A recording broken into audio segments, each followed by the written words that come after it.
So it's the day after tax day here in the US, and I thought it might be fun today to talk about money because let's get this organized. Let's get your systems in place so that next tax year you're way ahead of the game. So let's jump in.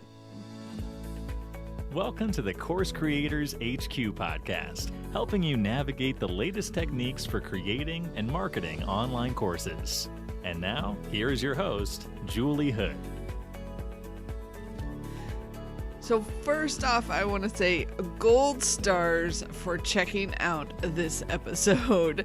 If you're like most people, the whole money conversation, tracking, all of that stuff is not exactly fun.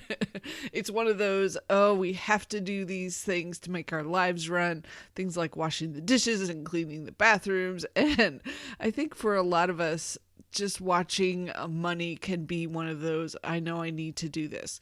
So my goal for you in this episode is to give you a few ideas on not only how to think about your money, but also some ways to make it a little bit more efficient as you're trying to master all of these ideas and techniques and keeping track of all this information.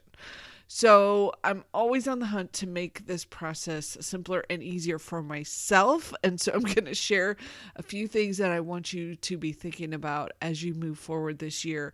Build your profits, build your revenue, and let's keep it all organized and efficient and easy. So number one is I want you to understand your expenses. So there's a couple different things that fall into this, and it can really catch new entrepreneurs off guard if they aren't thinking of all of these things. So let's just run through a couple of the categories of expenses to make sure that you have them on your radar for your business. So the first one is your operations and your tools. So this is things like your course hosting, your email newsletter hosting, your social media tools, all of those things that you need to just run your business. The second category are things that I call costs of selling. So these are things like advertising, if you're paying joint venture commissions, if you've got credit card fees when someone pays you with a credit card, those are costs in order to sell. Then you might definitely, and I hope you do, or you get to a point where you do have an outsourcing bucket. And this is where you'll have like VA time, accounting time, legal, maybe customer support or tech support, graphic design, all of those places where you're hiring someone to help you actually implement what it is you're offering and make your business run better. And then you'll also have monthly services. So these are things like your internet and your cell phone, if you have insurance, all of those kinds of things fall under monthly services. And then I really want you to have a bucket for learning and coaching and training, because this is where you expand your business and you get those new techniques that you can pass along to get to a more profitable state. So we want to have some kind of bucket for that. And then the last two buckets are payroll for yourself and then taxes. So, if you've made a list there and you could kind of get a feeling for where you're at right now with these kinds of expenses, what's your monthly number? Like, what is it you're spending every single month to run your business? So get that number in your head, because that is the minimum to run your business, and then we'll expand on it from there. And another thing to think about with these expenses is whether they're fixed expenses or variable expenses. So for example, you're hosting for your course, that's a fixed expense every month. A variable expense would be something like advertising, which you do have some control over if you need to make some adjustments one month. The variable ones are the ones where you can maybe cut back one month or expand another month as you're trying to build your online business. So overall, this whole big list is what's called your operating expenses and what it takes to run your business. So if you can sit down and get an ideal number of what it takes to run your business every month, you'll be way ahead of most of the people who are trying to start businesses and run, especially online businesses. I think this gets even trickier when you're doing an online business. So that's step one, to think about and understand your expenses. Number two is to consider your money reserves depending on where you're at in the lifetime of your business. So I need to explain this one a little bit more to understand what I mean. I think there are 3 different phases that a business can be put into. And the first one is that startup phase. And this is where you're going to have to get started, get a lot of things set up, and pay for a lot of things probably before you're going to have any kind of income coming in. So one of the things that really kind of drives me nuts is the people that are like, oh, you could start this online business for free and you don't have to spend any money. And that kind of, it has died down a bit lately, but there for many years, people were touting online businesses because they were so free. And I don't think that's reasonable, logical, or a thing you want to be telling people, because you need a certain amount of cash in your runway to get going and pay for things until you get your system set up and get your business running smoothly. And so this starting capital, if you were setting up a brick and mortar kind of business, you would know that you would know that you're going to have to pay for a certain amount of things before you can get going. But for some reason with online businesses, people are never wanting to spend initially to get themselves set up well to begin with. And so let's not go there. Let's recognize that we are going to need some starting capital to pay for things until we get the systems and everything in place. And so your goal when you're in this phase is you want to get to break even as fast as possible.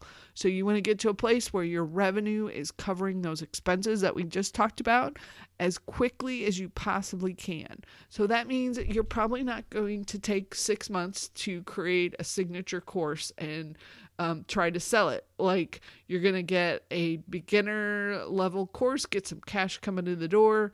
You might do things like VIP days or consulting offers, especially recurring consulting offers that can be your capital or your startup capital to get you going. And then phase 2 is what I call break even, where you figured out how to create enough revenue to cover your operating expenses. At that point, your assignment when you're in the break-even stage is to figure out what 1, 2, 3 steps can I take that will push me over the edge and get me to a much more profitable state. So then you're thinking about what profits can I take out of the business and what do I need to reinvest to keep growing. So that's phase 2, which is break even. And then phase 3 is where you actually get to that profit state, where you know what to do each month so that you can turn a profit. And while it can shift a little bit depending on situations and things that happen, in general, you know how to keep the business profitable. And then at that point, you're just trying to figure out what level of building that you want to do and where you want to spend money. So depending on where you are, you have different choices and different decisions to be making. So rule number 3 is don't forget the taxes. I don't know how many times I've seen online marketers who suddenly have this big windfall. They have a huge launch and they do really, really well, but they don't set aside any taxes. So then at the end of the year, they get this huge tax bill that they weren't expecting. So if you can just set yourself up right from the beginning that you're going to be setting aside a certain amount to cover your taxes, you'll have this one covered. And at the end of the year, it'll be a no-brainer. And then number 4 is to figure out what kind of accounting system you're going to use. So for a long time, we used QuickBooks and it worked great. The one thing I didn't like is that I didn't have an online option. I was using the actual software. So this year I'm switching over to waveapps.com. so that I can run my accounting system through there, and then I can share things more easily if I've got helpers. So just a couple that you can think about as you're putting together your accounting system: waveapps.com or QuickBooks. And by the way, I will put all of the links that I'm talking about today in the show notes at coursecreatorshq.com/91. /91 will have the links to the different things that I'm mentioning in today's episode. Okay, number 5 is figure out your tracking system. And by this, I mean your receipts, and definitely having a business credit card where the only thing that you put on that business credit card are expenses for your business. Don't intermix your personal expenses with your business expenses. Keep those separate. And then you also want a way that you're going to track all of your receipts so that you've got them all handy if you ever need them in the future. So here's an advanced tip for those of you who are following along and tracking me. And that is to download your receipts. And when you put the file name on the beginning of the download, start it with the year and then a dash and then a month and then the day. So like, for example, if I had a receipt today, it would start with 2022-04-19. And that way, when you've got your receipts all in one place, they'll sort automatically for you so that you can get them all grouped together by year, by month, by date. So it makes life so much easier to download files that way, year, month, and day, whenever, especially with receipts, because typically you know the time period when they happened, so you can get back to a specific receipt if you need to. And then number 6, the last idea I have for you to master your money is a book called Profit First.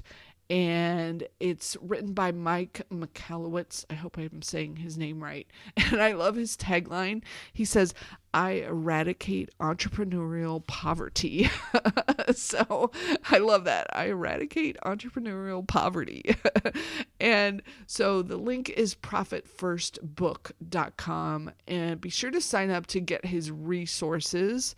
It's a little bit confusing because it sounds like you're only getting access to his books, like a few chapters of his books, but actually go click in, because it's a PDF that has a whole bunch of resources that you can actually use to understand his process.